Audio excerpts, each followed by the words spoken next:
right, there you go. Welcome to episode 156 of Auto Off Topic. What's up, Brad? Not too much, Andrew. How are you today? I'm good. Hey, we have a guest tonight. We do. Who's that We guest? reached real far for this one. Mm-hmm. I had to talk to his manager a couple of times. Yeah, it took a while to get him here. It took a while to get him. Actually, legitimately it did. But it's actually my father again, who's been here before. Good evening. Good evening. Bob DeSantis. He's here to talk about fancy schmancy car shows with fancy schmancy cars instead of our normal go-around about crappy old Mitsubishis and Subarus. That's right. So today we talk Ferraris and Maseratis and Porsches and whatever Volkswagens. else. Yeah, Volkswagens, yeah. Yeah, I mean, that'll be the day when a Mitsubishi is a concourse car. Was right? there any Japanese cars there this year? This year there was not. No, there has been some like really clean Absolutely. dots and 240s and stuff in the past. Yeah. So RX-7. your car doesn't count. No. Even if it wasn't the show, it wouldn't count because your car and you run the show. So sorry. It wasn't judged. It doesn't matter. It still doesn't count. So, if you want a recap of who this man is, other than my father who runs a car show we're about to talk about, you can go way back in the catalog to episode 35. Mm-hmm. Was recorded in June of 2017. Yeah, we did a couple Father's Day Yeah, episodes. we had a Father's Day special with an episode with your dad and an episode with my dad. Right. And that was the last time he was on because, we like to hide him from everybody apparently. Mm-hmm. Yeah, nobody wants me. No. But anyway, all is well, and he is here, and we are here to talk the Misselwood Concours d'Elegance, which is a concourse. Yep.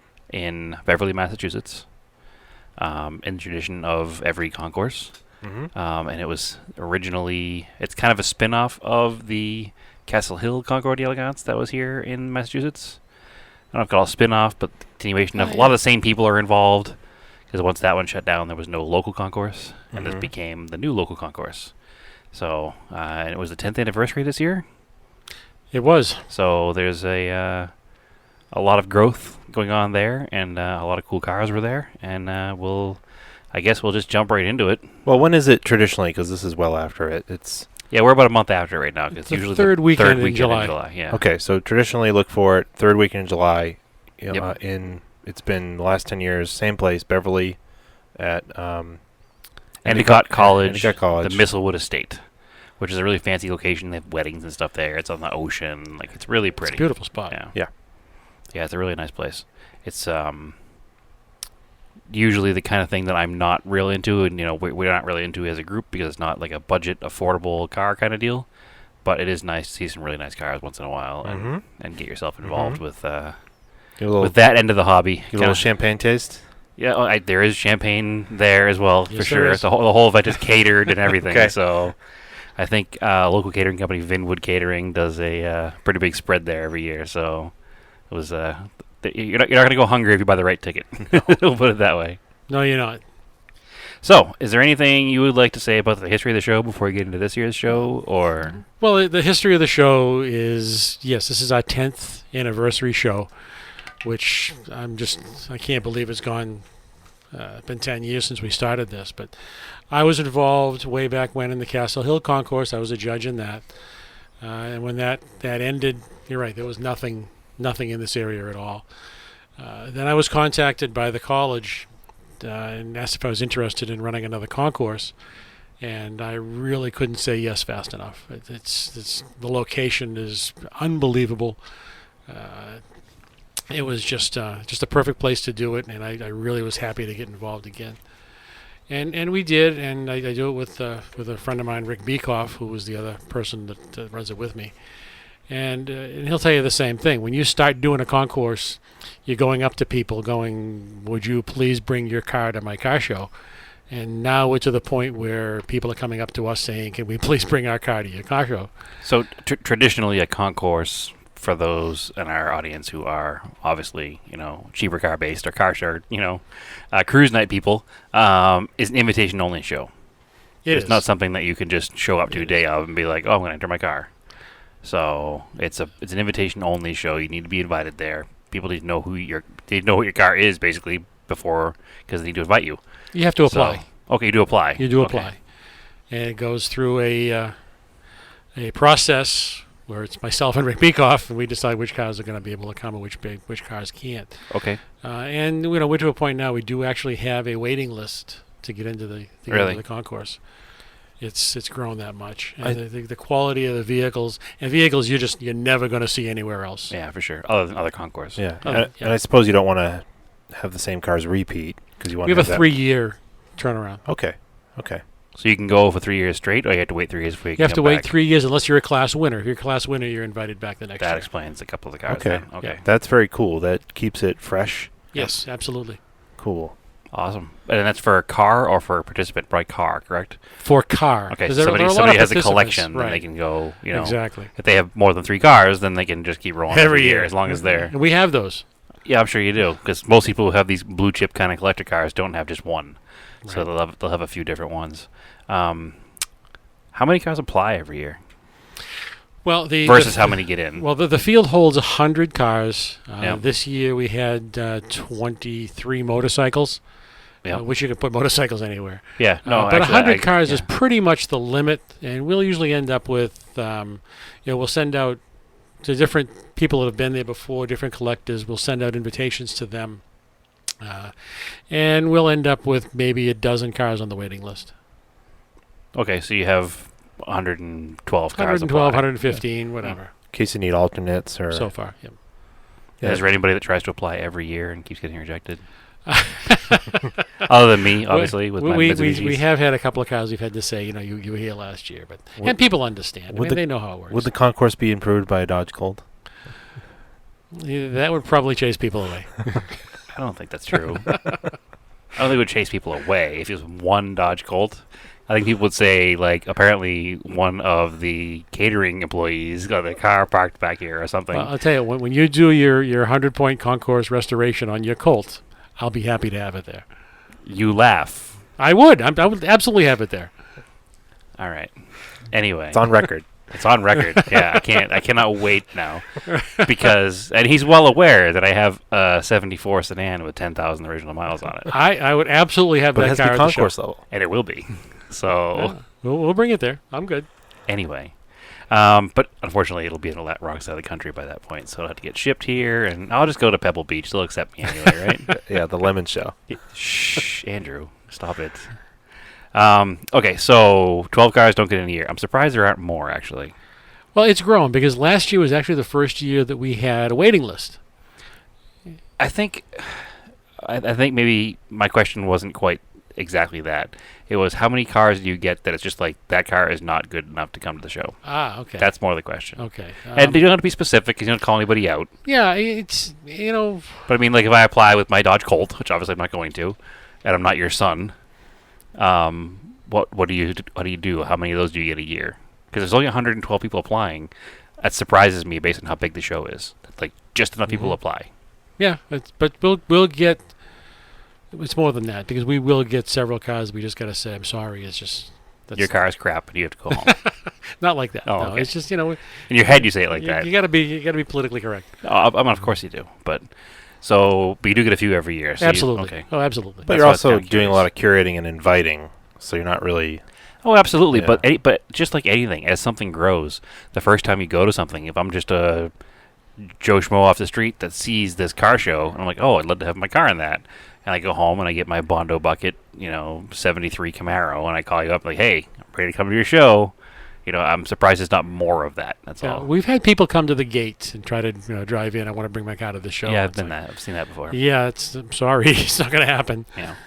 So that's something that I would like to actually bring up as maybe off the air. No, I'll do it right now anyway. I remember the the Castle Hill, the Castle Hill Concours d'Elegance. They had a separate parking area Yep. specifically for vintage cars that were not in the concourse. Right. So you had the concourse itself, and then you had the anybody can bring their vintage car, Mm-hmm. 1978 and down, whatever year it happened to be at the time, Yep. and park in this separate area, and it was adjacent to but not part of. And I don't think it took anything away from the concourse, Oh, not at all. and I think it brought a lot more to the concourse. They had the space to do it. I think you guys would too if you did that secondary parking area down the side or across the street where there were no cars parked at all this year. That's a possibility. And we Yeah. have had collector car parking before in both those spots you're talking about. Right. And that's something we're going to try and do again. We couldn't this year, and that's the beach lot we call it, because they were doing construction over there. And the other one, the new building, is across the street from. Yeah, from it just Misselwood seems now. like one of those things where like I went to the show. Obviously, I go to support you every year, but it's also the same weekend as the New England Forest Rally, or it was up until I think they changed that for They've next shifted year. it this year, yeah. Thankfully. or for 2020. Yeah, because of the hill climb. perfect. Well, when's the hill climb? The weekend of Misselwood? No, So we're not any no, better? it's Oh, okay. the hill climb is like the end of June, I June, think. Don't okay. quote me on that, but I know the reasoning was that they want to give people more space between the two events, the competitors of these, because it's a lot of crossover between hill climb and, Oh, of and course. EFR. All right. So that little aside there. Anyway, I do know that I ran home from the middle of nowhere, Maine, to make it to the concourse, and in between that, I ran back to the house and changed cars. Like all excited to bring my old car because I'll park in the old car parking area, and there wasn't really one, and that kind of was a little bit of a bummer to me. And that's just a suggestion that I have for the future. We're working on it. Anyway, so how many classes are there in the show? I believe it was 13. I can tell you right now. I think it was more than that. There were 17 classes. So there's 17 classes, Right. and it's Because first through third, first and second. first and second. Yeah, this Okay. year here we added some things. We added competition and racing class. Actually, we had a couple of them. There were a couple of motorcycle classes. We featured Italian classics this year in 2 different classes, and also vintage truck, which we never had before. Okay. Yeah. Oh. Yeah, there were a couple of vintage trucks there this year that were really neat. They really were. Yeah. That the 24 Aaron's Fox fire truck was just Yeah. ridiculously nice. Yeah, I sent a picture of that to you, Andrew. We can put that up on the Mhm. Instagram page later.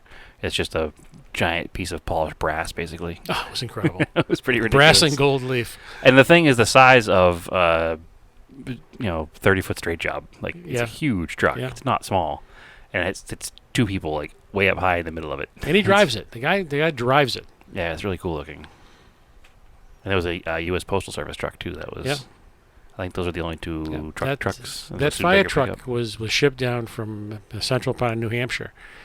Came down in a flatbed truck, Mhm. and I talked to the fire chief in Manchester by the Sea Mm-hmm. to see if we could just store it there for a few days, and he was ecstatic to have it there for as Oh, really? long as we wanted to keep it. That's really cool. So it was stored right there, We stored it right next at the town fire over station. from where it was. Yep. The show was.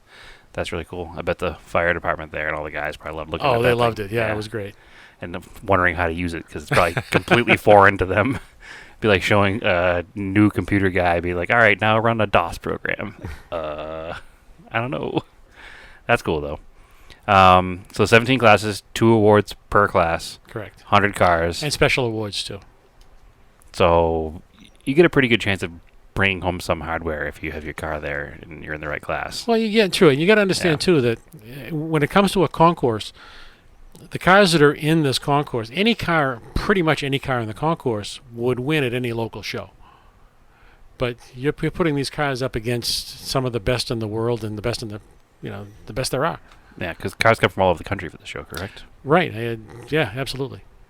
Go ahead, Andrew. Do you have different things for restored versus unrestored, or it's all the same? We do have an award for unrestored.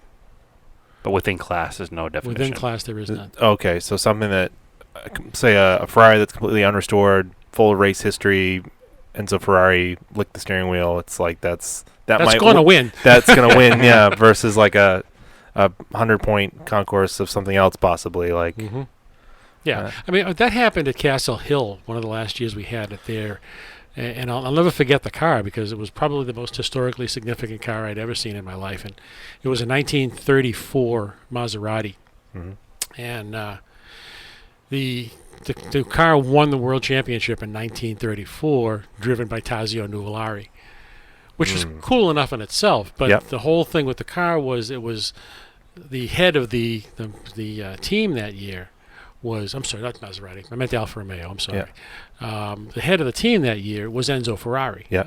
And the success of that car, the fact that one particular car won the world championship, afforded Enzo Ferrari the opportunity to start his own car company. Yeah.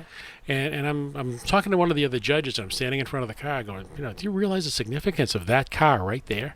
If it wasn't for that car right there, that one, not one like it, but that one, there may be no Ferrari. And it's 90 degrees out, and I'm talking to him, and I got goosebumps up and down my arms. It was kind of like meeting a rock star. Yeah. No, that's cool. Because then it's like, that specific car, and then that's the other thing to think about. That car survived somewhere in Europe all through the war, hidden away somewhere, and all through till now without somebody messing with it or restoring it or anything. So that's what's really cool about it. It's almost like somebody new. That's why the classes, when I did these classes up, they're all, whatever they might be, pre-war, post-war, they're called classic and significant, because a car that's historically significant can win over a car that's better restored. Mm-hmm. That's cool. I like that. Yeah, I like because that. it's more important. Absolutely. I mean, every car is important for its history of somewhere, but this car is more important than the next because it was XYZ. So it's more important than the 100-point car next to it, which I'm sure makes for some interesting conversations with car owners after the event as well. Most of these people understand. Okay. Most of them. Mm-hmm. Because I know in my experience with car shows and judges and judging and trophies, that's usually the hard part at the end when somebody feels slighted because they feel their car is better than somebody else's. Yeah. Which is always annoying. But I think, like what Bob says, when you get to this level, people understand that, like, a significant car is a significant car. That's Which is why you turn away those people at the gate. You turn away those people that don't have the right car and don't have the right attitude. Yeah. So. Well, I'm sure you're talking about that mail truck that was just absolutely incredible. I'm sure when he walked in and parked his vehicle and he looked at that fire truck and said, yeah, okay, that's going to be me. Right. It has more presence by far. Absolutely. I mean that mail truck was perfect. It was really nice. Gorgeous. But the fire truck was also perfect and also was covered in polished brass. So and it's gold like, leaf. I mean, it's hey, ooh, shiny things. I see a picture of the mail truck, but what was the mail truck? Do you know It's a Model AA Ford, I believe. But it's pre-World War One, or is it like World War One era? World War One era? Yeah. It's not like a Grumman. We're not talking about a Grumman mail truck. No, it's like a wooden-bodied. Pre-World War II. It was 1931. Was it that late? Yep, 1931 Model AA. Yeah. It's pretty cool looking. Look at the picture. It's really cool looking. It's got like a giant. The whole bed is the whole like enclosed truck body is like wood. Yeah. It's not sheet metal at all, and it's super shiny green, and it's really nice. It has all cool war bonds like stuff on it. And it's a really neat looking vehicle. But yeah, so he would win his class anywhere except when he shows up at a concourse, and then Aaron's Fox is up there and just has more presence, more in your face. Yeah, so there was a Studebaker pickup that was a two-tone green. It was absolutely gorgeous, but he didn't even place. Yeah. So did you say there was pre-war, like regular car, pre-war race cars, pre-war? Yeah, the classes they start with brass and nickel plated cars, and that goes through 1925, and then classic and significant through 1930, and then there's so many 31s and 32s they're in their own class, and then pre-war goes up through 42. That's when they stopped building American cars at that point, and then we get into sports cars. There were two classes of sports cars. Through 59 and then 60 to 74, and then we get into the post-war cars up through 59, through 69 after that, and then from 1970. Then we get into muscle cars, the competition and racing cars, and motorcycles, post-war motorcycles, and this year we had the Italian classics, two classes of those. Cool. What was probably doesn't have to be this year, but what? Out of the 10 years, what was the oldest car you've had? Hard-hitting question. It is. I'm trying to think of what was the team car this year. That was not the team car, but the hand crank car. That was Renault. A 1907 Renault. Okay. It's pretty old. No, is that a Renault? I don't know. I'm trying to think of what. It was a Renault. Yeah, it was a blue Renault. I'm just trying to think. 1907. That was the Vanderbilt Racer. Oh, Vanderbilt. Okay, the other car was what was it? The race car. What was the race car that was there? That was the Lorraine Dietrich. That was the Lamar car. Yeah, the winner in 1925. Okay. Oh, that's cool. Yeah, it was very cool. That's a pretty significant car. So, I remember the 1907 being there. There was an electric car last year that was done in that same era. Yeah. I don't remember. He brought another electric car. The same guy he had the Detroit Electric, and he brought another one this year that he won with. 1901 Tesla. Yes. Pretty much. No, I just remember because when we went to the Crawford Museum, they had I think it was a car from like 1896. That was like the oldest car I've ever seen. Yeah, because they didn't happen Yeah. a couple of years before Yeah, that. it was. Owl's Head Museum, it's a great museum up in Owl's Head, Maine. Great bunch of people. They're there every year, and they did bring a patent motor wagon one year. Not a genuine one. It was a kit, though, right? It was replica? a replica, yeah. But it was That's just kind of cool in itself. it was though. very cool. Yeah. What year is that? 18. 1899, I believe. So Very it's still cool. newer than. That's modern compared to the one at the museum in Ohio. Yeah. Because again, at the infancy of any industry, every year is like leaps and bounds of change, and it was crazy because they had like the 1896 next to the 1898 next to the 1903, and then all of a sudden the car is like recognizable as a car. Yeah. So that's a cool museum if you ever get a chance. Anybody to go to that, the Crawford Auto Aviation Museum in Cleveland. We went during the Radwood exhibit, but the regular museum itself is amazing. Mm-hmm. So I know we did have a 1903 Oakland one year that I believe took Best in Show. okay, so that would probably be the oldest. Probably the oldest. That's interesting.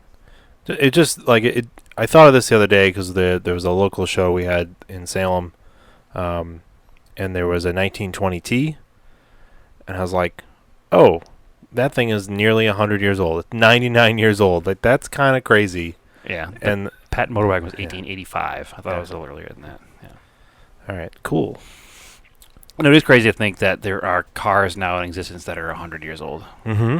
Because when we first started getting into cars, the Cars idea of a weren't 100-year-old car was like there were like the patent motor wagon, but it's not really a car. It's a park bench with metal wheels on it. Yeah. Like, I mean, that's basically what it is. It wasn't much of a. I think they were wooden wheels. No. They were probably metal spokes. They're thin metal spokes. Like Yeah. bicycle wheels. Like big bicycle wheels. But anyway, so it is crazy to think that a 100-year-old car could now be driven like in traffic. Like you could have a 1919 Ford, and you could drive it to the store. Yeah. And it's 100 years old. Yeah. That's kind of mind blowing. I mean, the people that appreciate them, unfortunately, are also 100 years old. So there aren't that like a good friend of the show found in a field last week a 1926. I think it was 26. 28. 28 Essex. And the car looks like at one point it was restored and nice, or all original and driven nice, Yeah. and It was restored in the 50s, probably. probably. And then whoever owned it passed away, and then whoever got it parked it in a field, and now it's just falling apart in a field, Yeah. even though it was appreciated for 90 years. Like the guy's 90 years old, and somebody's just letting it rot in a field now. And that just, I don't know, makes me tear up a Sad. little bit. Yeah, pulls at my emotional heartstrings. So And the problem is people don't want those cars anymore. I want them. Well, yeah, you're an You're enigma. unique. Yeah, well, listen, I need a car to go. I need a car to go to the concourse with to let my Colt in. So if I had an all original Survivor 28 Essex, I think I'd probably get in. Yeah, you would. Yeah, see, We've had some original vehicles. We had a Model T in there that was absolutely stone original, and it was a little rough around the edges, but I mean it was original. it's 100 years old. Yeah, yeah. it's You're not amazing. 100 years old, and you're rough around the edges. Yeah, I'm rough around the edges. I mean, so am I. So I'm not making fun of you too bad, but sports and competition cars. That's obviously my favorite part of this whole thing. Yep. What defines a sports and competition car for the show? Does it have to be an actual race-used car? Can it be a car that was modified to be a race car but never raced? Can it be a car that was modified in 2008 and turned into a race car? To answer your questions, yes. Okay. The cars we had this year were all legit race cars. Some had history, some didn't have much of a history. Okay. But they were turned into race cars in But 1952 or whatever year they were built. They were not, made into race cars last year. Okay. But you would allow that, though. Um, I'm calling one particular car into question because there was one car there this year that was kind of that. And I wasn't sure what class it was in. which one was that? The Volvo. Oh, that wasn't on sports and competition. That was in sports cars. Okay. See, there's the sports cars class. And there's I also know the that. That's why I was trying to competition define racing where the line is, because that's a P1800. Yep. It's a beautiful car, class. It was gorgeous. but it was built into a race car not a long time ago. Mhm. And it's a full race car. I mean, it's Yeah. full cage, full race seats, full harnesses. It's still street driven, but that's the nature of race cars back in that era. But it's a full race car, so I knew it wasn't in a race car class, and I was kind of curious where that line. Yeah, he is was drawn. he was not in the competition class. He was in the sports car class. Having seen the car, would you have put it in the competition class? I had my choice. Okay. And I put it in the sports car class Okay. So why is that? because it wasn't a competition car. It was not a competitive car. It just, Historically, right? Right, but that's what I mean. Yeah, So a car has to it- have some kind of to race me, it history. fit sports car better than it did competition car. Okay. It just seems strange to me, and I'm trying to, like, I'm not, like, this is your show, you can do whatever you want. I'm just trying to figure out where the line is between, like, it's just a hot rod Mm-hmm. versus it's an actual race car. Right. Because, I mean, he races it. He vintage races the car. So, to me, it's a race car, but it was in the street car class. So, I'm just, I don't know. I don't understand where the difference is and how it becomes one or the other. Hard-hitting questions, sorry. It fit the sports car class better than it fit the competition class, All right. Okay. in my opinion. Okay. Now, one more question along those lines. Is that based on other cars that were there? No, Had there been No. other actually, it wasn't. P1800 race cars built in 2009 and BMW 2002 race cars built in 2008, would you be like, all right, those are the race cars this year, but because this year there happened to be a Lotus 11 and whatever else there was from that era, is that maybe... That car to me is a sports car. Okay, Period. that's fine. Fair enough. Fair enough. He who writes the rules and makes the show gets to do whatever he wants. I guess my other question would be, are these cars, are they mostly New England cars, or do people bring them from farther away? There are a lot of New England cars, New York, down to New Jersey, the whole eastern seaboard. Okay. We've got cars that come in from the Midwest, from Colorado. We've had cars from British Columbia. Yeah, there were a couple of cars this year that had the Colorado Grand rally stickers on them. Oh, right. So, I mean, they might not have been from Colorado, but they've been shipped out there to Colorado Right. and run the event. I think that, speaking of Tazio The Oscar? Tazio Nuvolari, didn't he have one of his cars there again this year? Yes. His personal car? Yep. One of his Alfa Romeos? Yep. And that had a Colorado Grand sticker on it. And there was a 54 or 55 Oscar? 55. 55 Oscar that I had actually seen in January in Yeah. Arizona. Not January, in May, because I was there in May. In Arizona, because it was running in the Copper State Classic in Phoenix. So these cars do get all over the country. You know, if you own a blue chip collector car, you can probably afford to ship it around the country and do things Yeah. with it. Mhm. So. Yeah, and then fix it when you chip it up at a 1,000-mile rally. Oh, exactly. And actually, that Oscar had a crack in the aluminum in the back. Mm-hmm. Probably haven't done one of these events because they drive the car, Yeah. which is, to me, But the funniest, awesome. the funniest part of that whole Oscar story was when you sent me the picture and said this car's got mass plates on it. Yeah, I said we should try to find them and invite it to Misselwood. And you sent Right. me a picture of the car back and said they're already coming. And here I was 3,000 miles away. Yeah, some of the pictures you sent me, I see some mass plates on them. It's just like, you don't expect these cars to be around here. No. There's an they're- amazing amount of cars in the New England Yeah. area. Yeah, and to keep take them all, hit them away. and to take it off topic completely, that's what we're excited about for the big Radwood show in Boston. Like, we think people are going to be blown away by the cars that are coming out of hiding for that. Yeah. So, I mean, that's obviously a more modern show than this, Mhm. but I think that I'm looking forward to people Redwood. are going to be shocked Yeah. with the stuff that's actually here. I know of a couple already that are going to be like, oh, awesome. Well, I'm looking at this Alfa Romeo that I've never seen before. The yellowish cream one The with the split window. Yeah, Yeah. that was a 1955 1900C SS Special by Boano. So And basically, it was just an amazing car. so it's an Alpha chassis with a Boano designed body. Right, So they were a coach builder that built that streamlined body for it. exactly. It looks like a 55 Thunderbird and a 63 Corvette and a 55 Ferrari, all just kind of like, looks very Italian. yeah. But I'm saying it's got that Corvette rear window, the split rear glass. It's got all the 60s styling cues. Yep, and it's got the round taillights like a 55 Thunderbird would have had. Mhm. the jet age styling, I guess you Yeah, call it. yeah, it's very cool. But yeah, that was a coach builder, Buono, and they used to take other manufacturers' chassis and built their own bodies on them. Yeah. Actually, a fun fact about that car, that was an early use of plexiglass in that rear window. Oh, really? Yeah. I was talking to the owner of the car, or the caretaker of the car. I think it was the caretaker of the car. It wasn't the owner, yeah. And they couldn't make the glass, the curve, tight enough and that much surface area to make it out of glass, and they made it out of plexi. Huh. And somehow it stayed clear. Yeah. Even though it's early plexi. Yeah, that car actually did win best in class in the Vintage Sports and GT through 1959. Okay. So what year is the car? 55? 55, yeah. It looks newer than 55. Well, they would have been able to make plexiglass like that for airplane, Yeah. like canopies. Yeah, I'm sure that's why So they that's did. probably but where it came from. yeah, right? they were having a hard time, I guess, with the glass they made out of plexi. Huh. So, because that was one of the points that people were talking about in the car was like, man, how do you replace that glass? It's like, it's easy. It's plexiglass.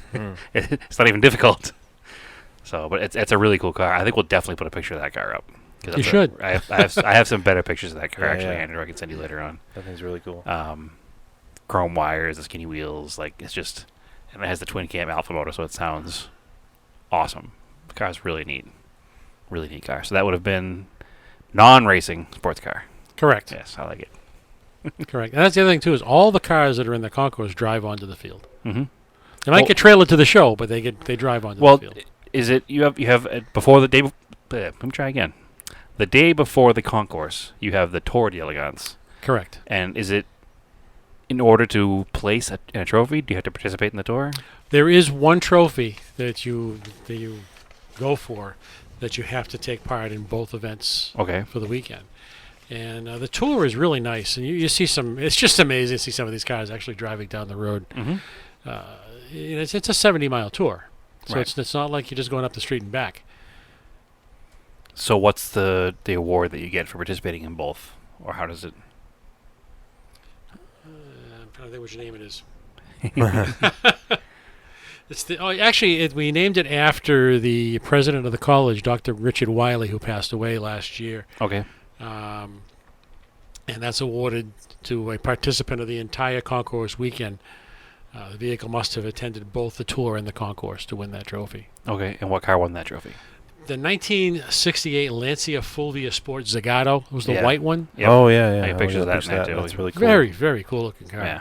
I'm gonna picture that up. And again, you see these cars. It's one thing to see these cars on the field and looking beautiful there, but to see these cars actually driving down the road is just amazing. Yeah, and that's what Andrew and I always promote and always talk about is with old cars, like just use them. Like that's why I drive old car across the country, or we'll go to a car show in Pennsylvania or Atlanta or wherever we wind up going, because we encourage the use of these old cars. Because at the end of the day, we're collecting cars. Like we're not collecting paintings, and cars are meant to be driven, and it's better for them if they get driven. So Well, that was the tour last year. I remember we had a Ford GT40, and I purposely put my car behind the GT40 just so I could listen to it for the whole tour, not realizing the kind of fuel the thing's running on. yeah, you probably almost died. By the time we got to our first stop, I had tears in my eyes. Yeah, I bet. I'm sure he wasn't comfortable either because it was like 100 degrees last year. And He I'm sure got- that car does not have air When conditioning. he got out of that car, because you've got windows in that car that are the size of a fuel filler door. Yep. And he got out of the car, and he might as well just climbed out of a swimming pool. He was soaking wet. Yeah, I can imagine. Yeah, I looked at I was with a friend of mine who was riding with me in my car, and I just looked at it. Look at that guy. He is absolutely soaked. I wish I was him. Yeah. Well, I mean, to own a GT40 is certainly a... And that particular GT40 is a street car, too. Yeah, it is. It's never been raced. It's never been raced, which is weird for a GT40. And on top of it, it's like a Golf Blue. Yes, it is. So it's like the It's a- coolest GT40. Like, It's an unironic golf blue. yeah, it's originally a Golf Blue car, and it's never been a race car. It's always been a street car. Somebody bought that car and didn't race it. I don't know who does that in, 67? Is that 66, whatever year it was? 66, I think. 66, yeah. So it's just a gorgeous, stunning car. But What is this brass era blue car that you sent me pictures of? brass era blue car. I don't remember. That Oh, that's that what is Owl the said. yeah. That's not the Lorraine. That was the no, that's the the one from Owl said. Oh, okay. It's funny when you see an old car like this in a vibrant color Mm-hmm. because you've only ever really seen, you might have Black only and seen white black and white pictures. pictures of them. So when Yep. you see one in person in such a vibrant color, you're like, whoa, that somebody had the audacity to paint this thing blue. And it probably At that wasn't. It probably wasn't even Audacity. Like other things were probably that blue at the time, but you just don't know it because the world was black and white to us. Yeah, I guess Yeah. so. Yeah, but that 1907 Vanderbilt Racer was the one brought down by Yeah, Owl's Head, that's and the that was 07 in the Oh. competition racing class So it's a race because car. it's a Vanderbilt race car. It Right. was a legitimate Vanderbilt racer. Vanderbilt I don't Cup. see a roll Those- cage. I don't see numbers. I don't. It might not pass tech this time around. Yeah. I mean, it would for its class. That was a really cool car, and actually I have video of them starting that car because it was still it's a hand crank car, so they just have to literally they turn it over by hand. There's no starter motor Mm-hmm. because it's 1907, and that was wild to watch too. And the thing kicks to life, and it just kind of sounds like it's barely running. Yeah. It sounds like one of those what do they call them, hit and miss Yeah, hit and miss engines. hit sure. and miss engines. It's like ka-ching, ka-ching, ka-ching, ka-ching, the whole thing's shaking, and the fenders you can't even see them because they're vibrating so much. The guy who comes down with all those cars from Owl's Head is a guy named Warren Kincaid. He's in charge of all the automobiles in Owl's Head, making them run. Mm-hmm. And the guy is a genius when it comes to these old engines. I mean, obviously there's no books you can look up and go, okay, how does this go? He's amazing what he can make run and how he gets everything going there. Yeah, Andrew, if you don't have a lot going on mid-September, there's actually the Foreign Auto Festival at Owl's Head. I've been to it before. There's usually a couple hundred cars that are of vintage foreign cars. It's a really good show. Irgalant would probably fit in with some of the stuff they have there. It's a good day to go to that museum because you can walk the whole museum and go to the car show. I think it's according to the website, it's the 14th and 15th. I forget which day the car show is, but I did that one not last year, I think, but the year before. And the cool thing about Owl's Head is it's a transportation museum, so they also have airplanes. And if the weather is nice during the car show, they'll be landing and taking off from the grass airfield next to the museum, like 20s biplanes and other propeller engined A lot of planes. fun. Yeah, it's really cool A to lot of watch. fun. It's really cool to Yeah. watch. I went up in their 32 Stearman biplane. Yeah, you're a braver man than It I. was awesome. Much braver man than I. But anyway, yes, that's September 14th, 15th weekend, and that would be a cool event to attend. And that car will be on display in the museum. They have, when you first walk in the museum, the thing that struck me is they have a full size Wright Brothers flyer, like full size, not like a small replica of. Just that's the first thing you see when you walk into the main display hall, just kind of hanging from the ceiling over a sandy beach display. And it's a really neat museum if you haven't been yet, which I don't think you have. I mean, you do have. It's not just like old timey cars. You do have stuff like the Volkswagen SP2. Oh, at Misselwood. Concours. Yeah, Yeah. sorry, I went off track there for a minute. Yeah. Yes. So it is varied. Like you don't. Yeah, I think up 74 is the most modern car in the show, right? We actually had later ones than that. Have we? Yeah, we've had. Or is a lot it later ones than that. like a continuation car, or is it No. or is it case by case basis? Like it if really is. somebody's I mean- got like an 85 Indy car, you'll be like, all right, fine. Well, we had when you go to the most significant from 1970, and we'll cut it off where we think we should at that point. But we had the second place was a '79 Mercedes-Benz this year In most significant from 70. from 1970. Yeah. So you cut it off wherever it feels. Yeah, I mean, Right. I've had later cars in there. I've had later Ferraris in there. Mid '80s Ferraris. Okay, I don't remember that, but that's cool. So there's no hard cutoff date. It's all based on your almighty opinion. It's when I think will fit. No, and that makes sense. I mean, So far, it's worked. honestly, this is the dream we all have. I was joking about it past weekend at Cars and Coffee. Like, heaven would be a Cars and Coffee without a single Challenger or Charger at it. You know what I mean? Like, that would be nice, but I can't do that because it's not my call to do that. But we've talked about this before. That's what I want in a concourse. I want a curated show. I want to see It has to be special, things that I don't ever see. right? I don't want to see stuff I can see at Cruise Night. I want to see I don't see these Lancias. I don't see. Yeah, You don't Alphas. see Volkswagen SP2s either. No, you don't, because they're a Brazilian car. There's just a bunch of stuff that you don't ever see. And and it's good that you keep the 3-year rule, so there are new things every year. It keeps you wanting to come back. So that's the incentive of a concourse. Yeah, no, the show itself is a really fun time. And if for a car guy, I mean, it doesn't get much better for seeing a static display of cars than a concourse. And if you're in this area, this is the one to go to. It's the one to go to. I'm not saying like it's the only one, but it would be the one to go to if it wasn't the only one. So, and I think that we're 10 years in now. You're 10 years in, and the growth that the show has had in 10 years is impressive, and it's only going to go up from here.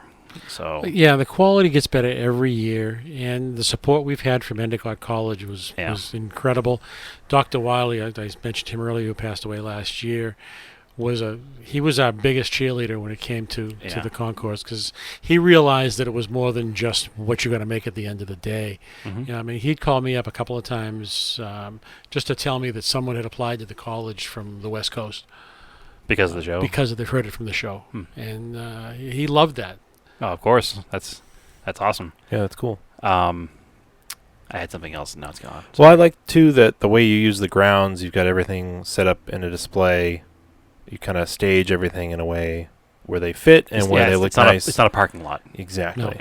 No. Yeah, the cars are laid out nicely, which is also important in a curated show. Yeah. There's nice grassy areas, and it's shaded, and it's not like parking lots are like brutal. Well, this year it was brutal because it was just a brutal day, but it was hot.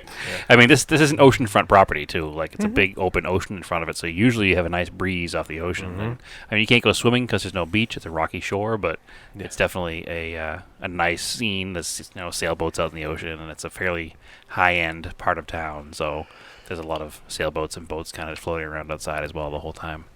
I'm a big fan of the show, and every year it seems to get bigger and bigger as far as like coverage and press coverage and people getting involved, and not like big celebrities or anything like that yet. I'm sure it'll happen eventually. We're working on it.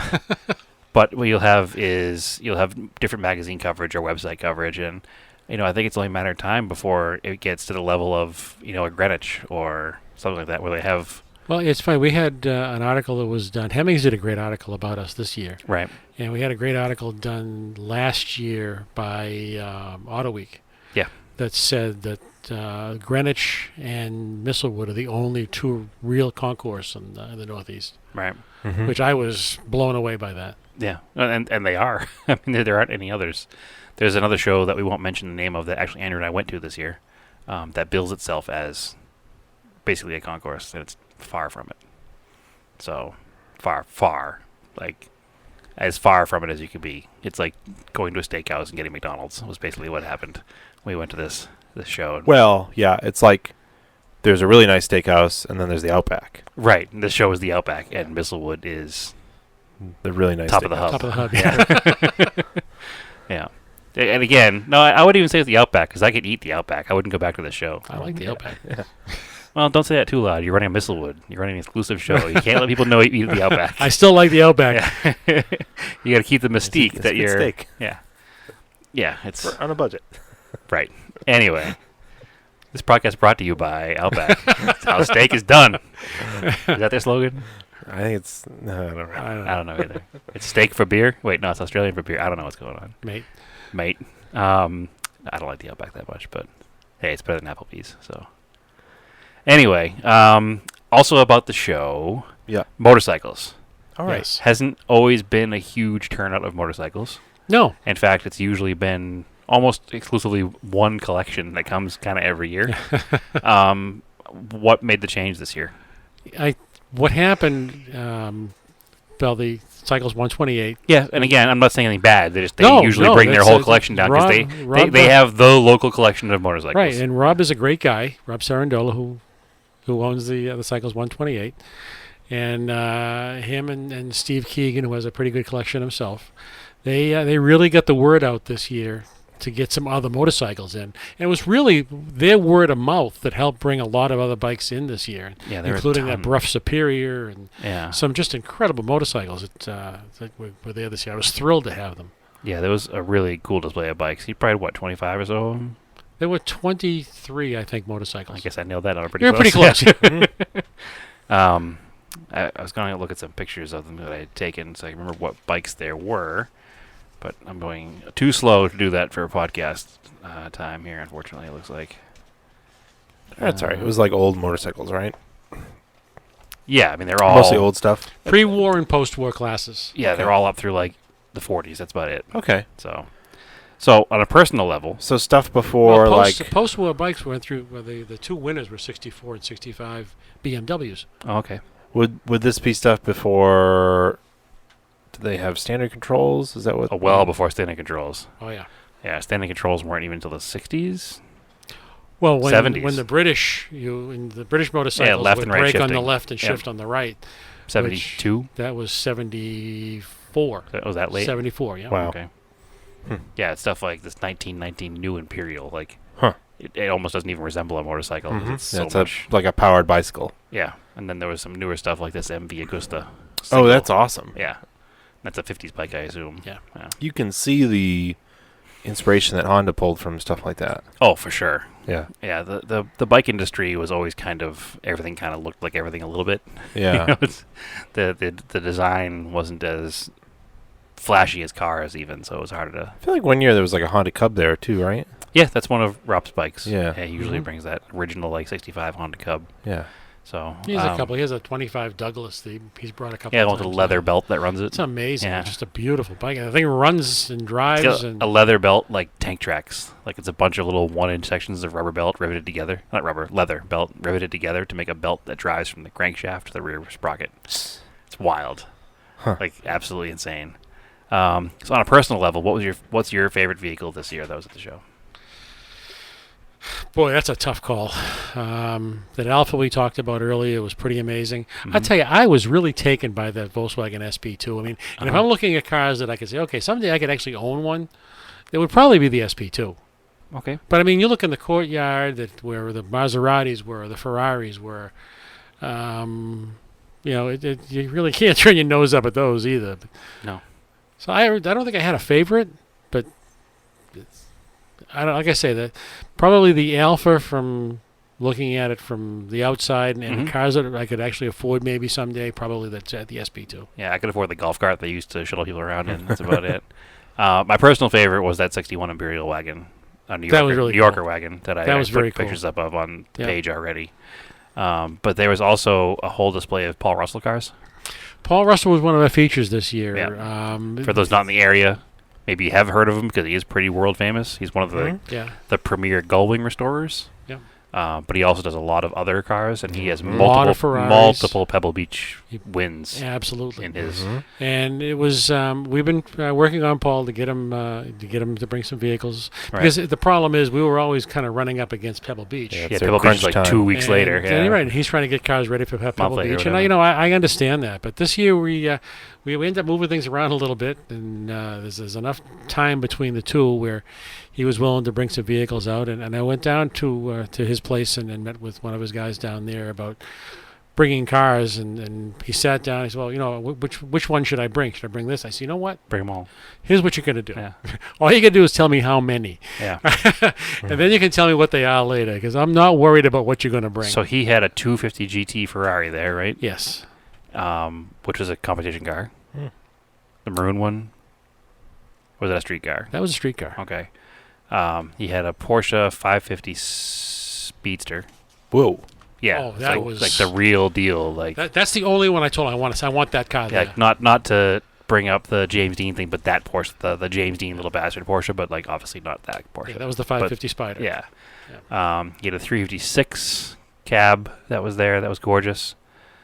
And the car that struck me the most from his collection, because I've never ever seen one in person, was the 540K. The 540K. I knew you were going to say that. So it's a Mercedes that's the size of like your grandpa's Eldorado, but it's 2 passengers. Is that one of the big pontoon fenders? Yeah. Mhm. Yeah. It's So picturing they were it's black, like right. they were basically like German staff cars at the time, right? Yep. Like their history is a little questionable, but they're gorgeous Yeah. and they don't exist. They're gone. Most of them are gone. Yeah. That Hmm. car was actually at Castle Hill one year. That same The car. gentleman that owned it at the time, who's passed away since, had 2 of them, one black and one blue. No, that's crazy. It was just. I mean, I don't know what one of those cars is worth, but they got to be a 10 million plus car. You're talking right about that, yeah. Yeah. I mean, it's just it It's just wild. it struck me because I've never actually seen one in person. I've only seen them in pictures, and I was just blown away by the presence that car has. It's so big and so in your face, and so every little detail in the car is awesome. And if you put the car in a void, the car would look the size of a Porsche. But when you see the car in person, and it's the size of a Duesenberg, and you're like, man, this thing is enormous. Why does it only seat 2 people? What we did this year, because Paul Russell brought 5 vehicles, and he didn't want his cars judged. He just didn't figure that was the right thing to do, and I commend him for that. But we ended up doing, there's a Chairman's Trophy Award, and we did end up giving that to Paul Russell and listed all 5 of his cars that he brought. Okay. Because, I was thrilled to have all those cars there. We put them all together in the courtyard, and it just really helped make that show incredible this year. Because he also had the California Spider, too, right? Yeah, he had the... like the Ferris Bueller car. Yeah. Oh. He had 2. He but had it's silver. He had a 250 GT long wheelbase California Spider. Yep, that was the silver one. Then he had the 60 250 GT short wheelbase. Right, that was the fastback car. Yeah, both of them were stunning cars. Like, that era of Ferrari is just Ferrari. You know what I mean? Those are the Ferraris that made Ferrari. Like, those cars are just something else. And again, I don't think I've ever seen a California Spider in person either, other than watching the fake one and Ferris Bueller goes through the glass. Oh yeah, I see it in the background here. Yeah, I have pictures of that too. Oh, it's like a darker silver too. It's really pretty. Yeah, it's like a titanium kind of gunmetal-y, like. And there's just a boring 300 SL convertible next to it. Right? You know, whatever. Which is also gorgeous. Yeah. And then it's a Maserati 3500 GT on the other side of it, which is. Which also belonged to the same guy that owned that yellow and black Alfa. Yes. Who I did not meet. I met the car's caretakers. Right. Which is a life I will never know. Andrew, can I hire you to be my car's caretakers? I feel like I already am. Damn it.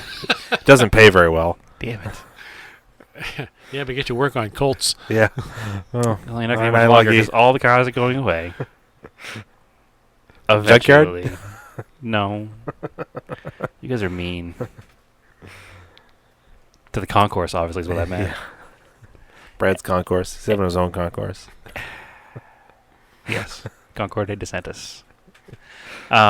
Any other closing thoughts about the show? Anything you want anybody to know that we didn't touch on? Next year's year 11. I think our audience is smart enough to figure that one out. Do you already have the date? I do, but I don't have it in front of me. Okay. But it is the 3rd weekend in July. All right, so look out for this show in July. This year here we ended up doing a 3-day event because it was our 10th anniversary. And I'm not sure we're going to do that again next year. What did you do on the 3rd day? Well, the first day we had an opening, a welcoming reception on Friday night for the entrance. Fancy. Which was it was very fancy. Yes. And then Saturday, that was Friday night. Saturday we had the tour. Correct. Saturday night we had the clam bake, which was really, really well received. And Sunday obviously was the concourse. So I'm excited for next year because it's not the same weekend as the rally for the first time, so I can go to the tour, and I can maybe even sneak my way to the clam bake. Maybe we can even drive. You can drive a car. There'll be a cult in the concourse next year. I met one of mine. Oh man, burned again. But best of show this year was a 1936 Cord 810 convertible Phaeton. That was really, really, really nice, and which is a very unassuming car to win a best of show at a concourse. It really is when you think about it. It's not overly styled car. It's a very subtle. It's compared to other cars that were there. It's a very subtle car. The whole Gordonburg styling with the hidden headlights and everything. I mean, it's a classic automobile. Right. But it's one of those things. I tell my judges when you're judging these cars, and it comes down, you've got 2 cars, and I've told you the same thing. When you're judging these cars, and you're looking at 2 cars that are just outstanding automobiles, and you're trying to figure out which one you're going to pick, you look at it and go, forget what the car's worth, because that doesn't enter into the equation. Right. But if each car is worth the same amount of money, which one would you rather take home? And that's the one that's going to win the class. It's a beauty contest. That's what a concourse is. So it comes down to the judge's personal preference. It can. Yeah. It can. But you got to understand, too, these judges, and you understand it as well as anybody, these are qualified judges. These are judges that have judged in concours and in AACA and everywhere else. And they're restorers, and they know what they're talking about. A lot of them have been in the auto industry at a much higher level than most normal people as well. One of my judges was a designer for AMC. Yeah. He's an interior designer, right? Yeah. He did the interiors like the designed AMX. interiors and dashboards. Yeah, it's pretty awesome. Yeah, it's incredible. I didn't find that out until later on Yeah. when I read it in a magazine. Yeah, that's pretty neat. Oh, cool. He never said anything about that. But we've got automotive writers and everything else that are in judging for us that are just, it's a qualified bunch of guys, and I wouldn't question. Yeah, we know some automotive writers that are not qualified for anything. Well, mine are. No. We're just joking around. All of our automotive writer friends are very, very qualified and very good. But Anything else? excellent. I don't have anything else. Like I said, if there's any closing things you have, and that's it, then I think we're good to go. It's misselwood.com/concours-d'elegance, but you can just Google it. Yes. The website. There's no Instagram or Yeah, we can do Facebook your page. I just search looked engine up real quick. optimization guide to fix that web address. That's a little convoluted. I Googled it and found it pretty easily. So It's easy to find. Yeah. Yeah, Google it. That's the probably pictures are awesome. Yeah, that's probably the easiest way. Misselwood.com. Yep. You follow us on Facebook, Auto Off Topic Podcast, Auto Off Topic on Instagram. I am Raced in Anger on Instagram. Brad, where can they find you? They can find me at TSISS350 on Instagram. And last time I checked, Bob doesn't have a Instagram, I don't think. I'm a dinosaur. He does have an Instagram. No, he doesn't. Yeah, you definitely do. You set it up one day and you never posted anything, but you liked a bunch of pictures. Oh, okay. All right. Yeah. Well, I've looked at Instagram. Yeah. people can figure that out. Yes. All right. There's nothing to see there anyway, so.